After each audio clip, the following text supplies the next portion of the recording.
Welcome to TRS Clips, where you'll find happiness through your own curiosity. I'd love for you to repeat that story about your mid-30s, about how did you actually begin this business journey that you're known for today. But first, I'd also like to ask you about pre-mid-30s, like in your 20s, what was happening? Like, what was up?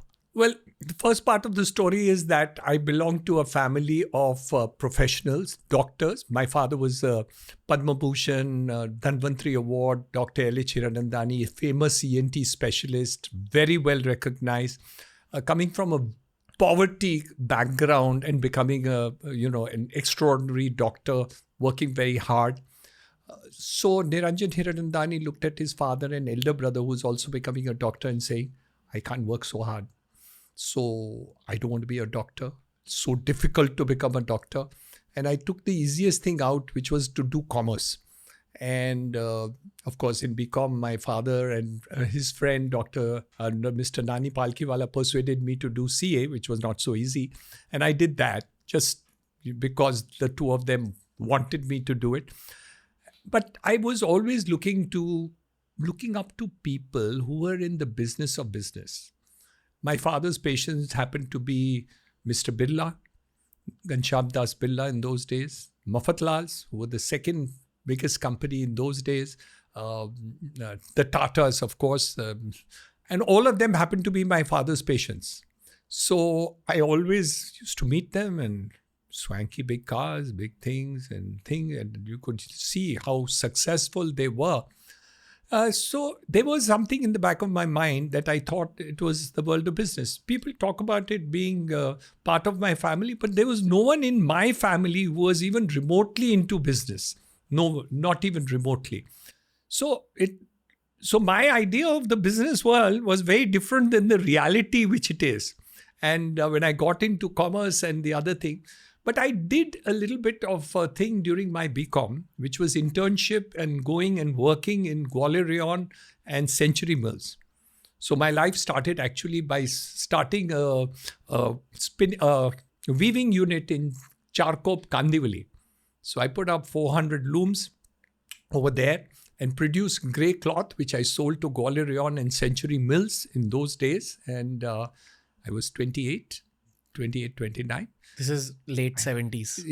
Yeah, 78, 79. And later on, I got into some investments into real estate. And at a certain point of time, I was losing money in both. Couldn't decide which one to give up because I couldn't decide. Then I got a letter from the union. And the letter said, we want 100% increase in wages. 100%? Kuch zero ka mistake hoga. It must be 10%. And they said, no. You know, those were the days of Datta Samant, where they would ask anything. And they asked me for 100% increase in wages. And since I couldn't decide which one to give up, I gave up the weaving unit and sold that off, paid off the debts that were there, and went full-fledged into Real estate. That's the story. And then I didn't look back because I said, now having given up something and now I'm into something else, I can't be unsuccessful. My father is so successful, so big, so everything. Everyone looks up to him, whether he's an industrialist or politician or anybody, or the man in the street would look up to him. So I thought that, I must make myself successful. I never thought about, money in that terms, but actually I wanted to be successful. What was it like trying to begin a business career in India in the 70s? Very, very, very difficult. Very difficult. We had very little capital. There were not much money available. Real estate, no banks would give money. I borrowed money on hundis at 2% interest per month. Very, very tough. The life was very difficult. And there was no credibility of being in that business. Because you had the Haji Mastans and the Yusuf Patels who were actually, the famous persons in the buildings. And so there was no credibility. And distinguished from my father, who had all the credibility, but not the kind of money which a businessman would have, I suddenly realized that, maybe I was in the wrong line. And the effort was then to actually make myself credible, not the line credible. And fortunately, over a period of time, the line became credible. So, it's not too bad being called a developer or builder today. But in those days, people were ashamed to deal with a builder. Was there an underworld element for a very long time in your industry? There was, and I had to have security for some period of time. And I was even targeted by the underworld because I wasn't paying up. Yes, I did have to take security, but it was for a short period of time.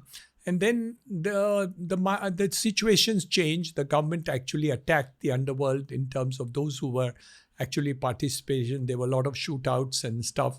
And then it's become all right. But more than that, I think the change which has happened in the real estate industry is the fact that people make good buildings. In my day and time, when we started, there were very, very, very few people who made good buildings.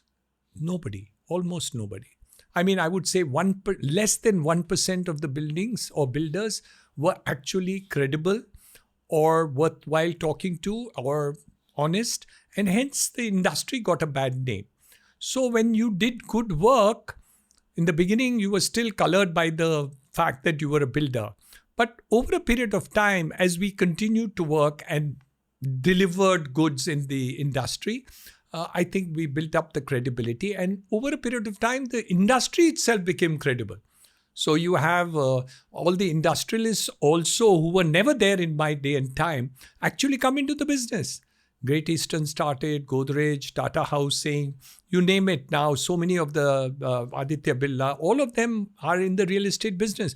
In those days, it was zero. Nobody, not a single person.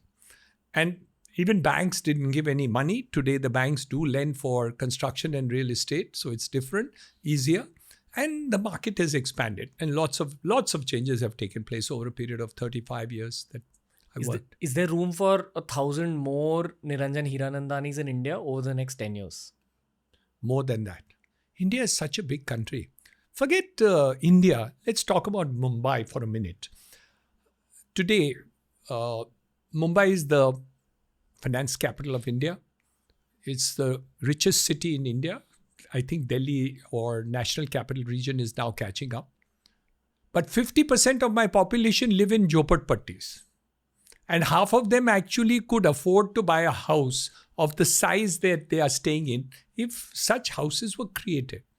So it is possible. The whole thing is such a big thing of industry that the future is much better than the past.